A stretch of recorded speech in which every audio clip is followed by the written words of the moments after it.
He thought love would save him, not in the poetic sense, in the desperate one. He wasn't chasing a woman, he was chasing peace, and he thought she carried it in her hands. It began with the kind of softness that makes you forget yourself. Her laughter felt like sunlight through a window he didn't know was open. She listened. She smiled. She made him feel seen. And for a man who spent years invisible, that's not affection. That's oxygen. So he started giving. Attention, time, effort. The kind of devotion that rewrites your priorities. He started shaping his life around her presence, like a planet adjusting its orbit around a new sun. Every text was a small victory. Every silence felt like withdrawal. He measured his worth in her responses, and when she pulled away, even slightly, he filled the gap with effort. More messages, more plans, more reassurance. He thought that's what love was. Pursuit. To chase, to prove, to earn. But love that must be earned isn't love. It's permission. He didn't see it yet. He thought the distance between them was a test, and every test was a chance to show his loyalty. He remembered her favorite songs. He stayed up through her breakdowns. He said, "I understand," when he didn't. Because understanding her meant he mattered. He stopped going to the gym, stopped seeing his friends, stopped saying no. Every boundary became a negotiation, and he always lost. But he smiled through it, because in his mind, endurance meant love. He told himself, this is what men do. They give, they hold, they fix. But love doesn't need a hero. It needs a man who remembers himself while standing beside her. He didn't remember anymore. She began to change, not out of cruelty, but because he had taught her she could. Every time she withdrew, he reached further. Every time she tested, he passed. Until there were no tests left to fail and no him left to win. He thought he was building love, but he was building dependency and calling it devotion. He thought she needed him, but she only needed his attention, and he only needed her approval. It was a perfect circle, one that always ended in exhaustion.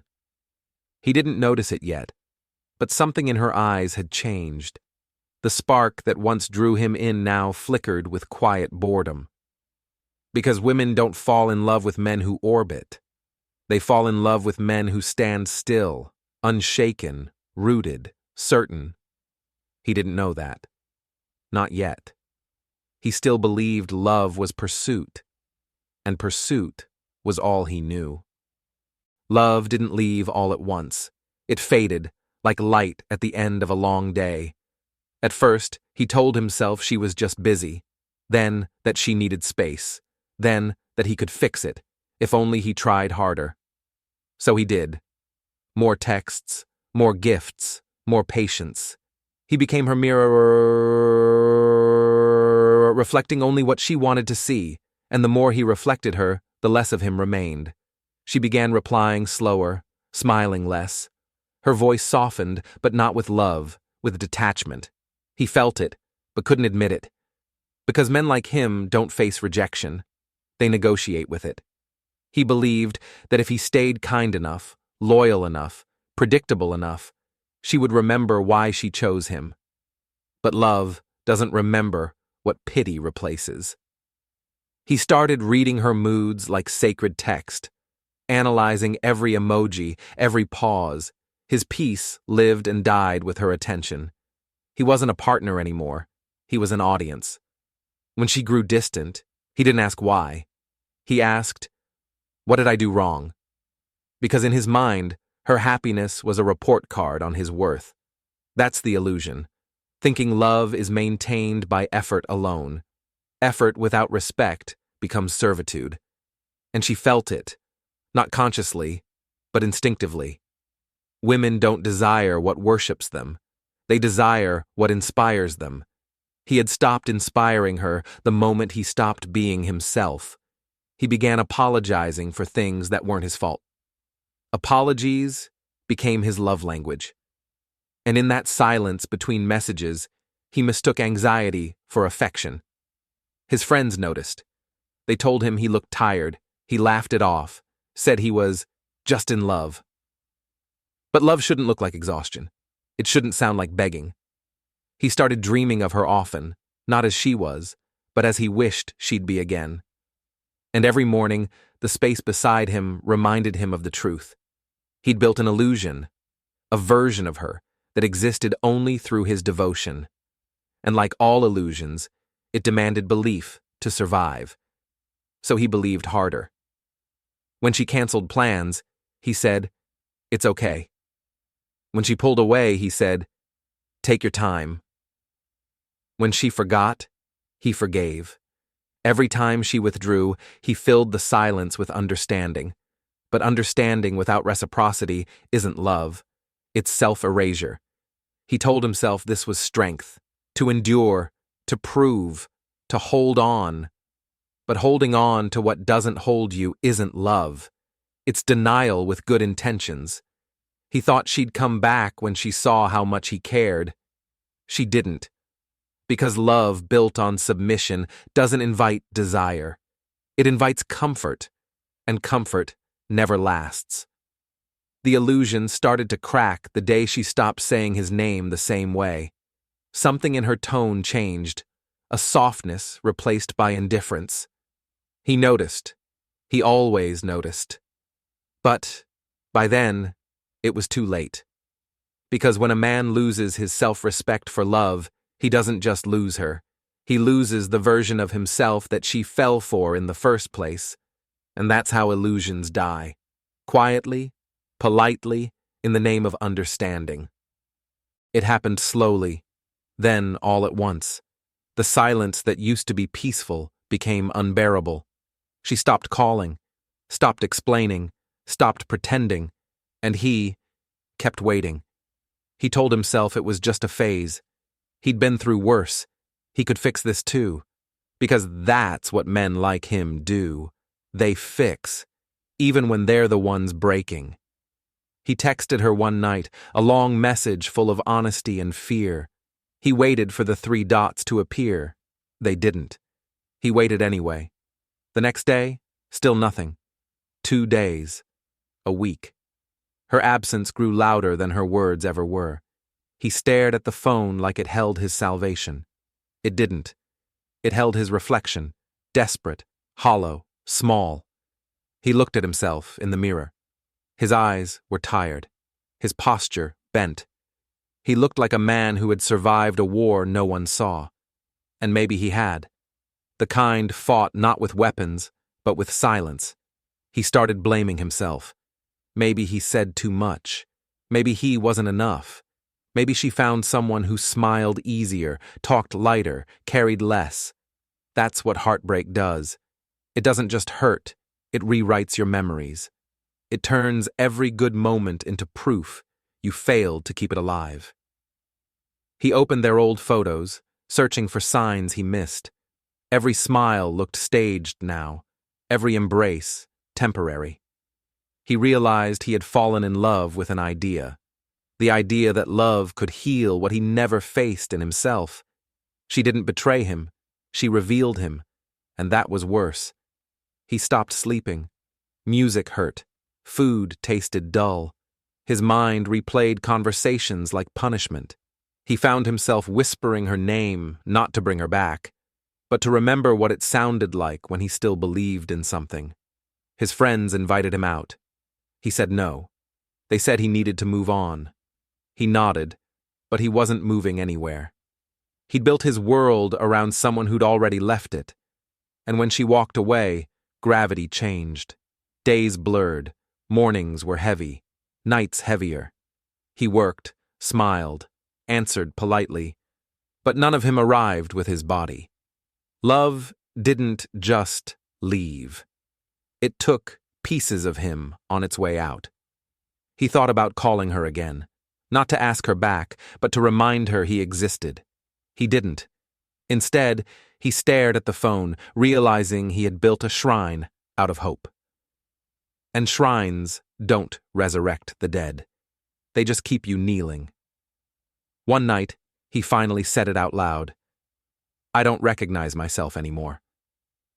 The words echoed through the empty room, and for a brief moment, he felt something new. Not pain, not longing, something quieter. Truth. He sat there for hours, not crying, not begging, just existing. It was the first night he didn't check his phone before sleeping, and the first night he didn't dream of her. That's how healing begins, not with closure, but with collapse. He stopped waiting for her message, not because he stopped caring, but because he finally understood what he was waiting for. Permission. Permission to move on. Permission to feel whole again. Permission to exist without someone else's validation, and no one was ever going to give him that. So he gave it to himself. The silence that once felt like punishment now sounded like peace. He realized it wasn't love that broke him. It was the version of himself he became trying to keep it alive. He started walking again, not to escape, but to breathe. The world hadn't changed. He had. He noticed how the air felt sharper, how the city sounded different without her voice echoing in his mind. Every street still held a memory, but memories no longer hurt when they stop being anchors. He stopped checking her profile, stopped rehearsing conversations that would never happen, stopped needing to prove he would have done anything to stay. He already did everything. And that was the problem. He used to think love was about holding on, but maybe love is knowing when to let go without turning bitter. He looked back and saw it clearly now. He didn't lose a soulmate. He lost a mirror, one that reflected his need for validation. She wasn't cruel. She was honest in ways he refused to see. Every time she pulled away, she was teaching him something he wasn't ready to learn. That love built on need isn't love. It's dependency with a prettier name. He realized he had never truly loved her. He loved the feeling of being chosen. Because for men who never feel enough, being chosen feels like proof. But proof is temporary.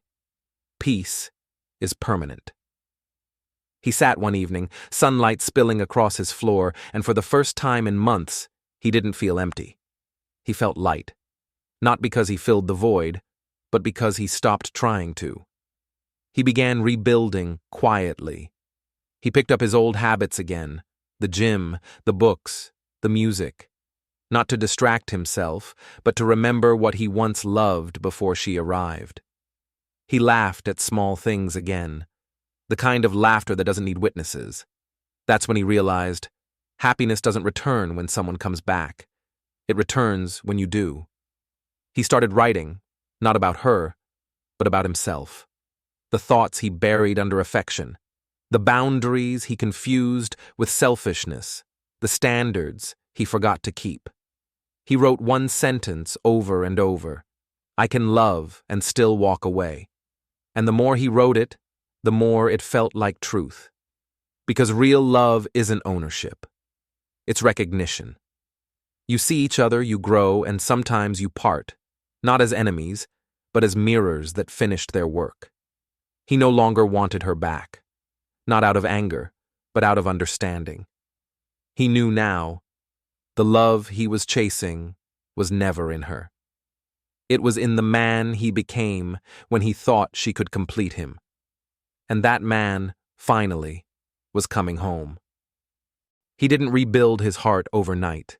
He rebuilt it piece by piece, slow mornings, quiet nights, and moments of stillness that used to terrify him. There was no grand awakening, no dramatic return, just a man learning to live again, not for love, but for peace. He woke up earlier, these days, not to check messages, not to chase anyone, but because he liked how the world sounded before it demanded anything of him. He went back to the gym. At first, it hurt.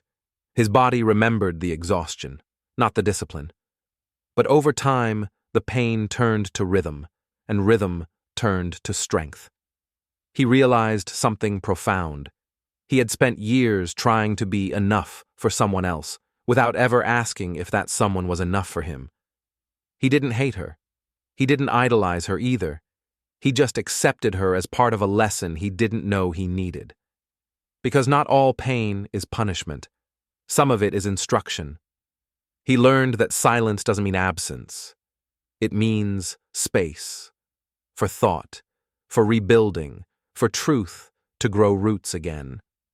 He started keeping promises, not to others, but to himself. He read 1 page every night, trained even when he didn't feel like it, ate better, slept more. He wasn't chasing change anymore. He was becoming it.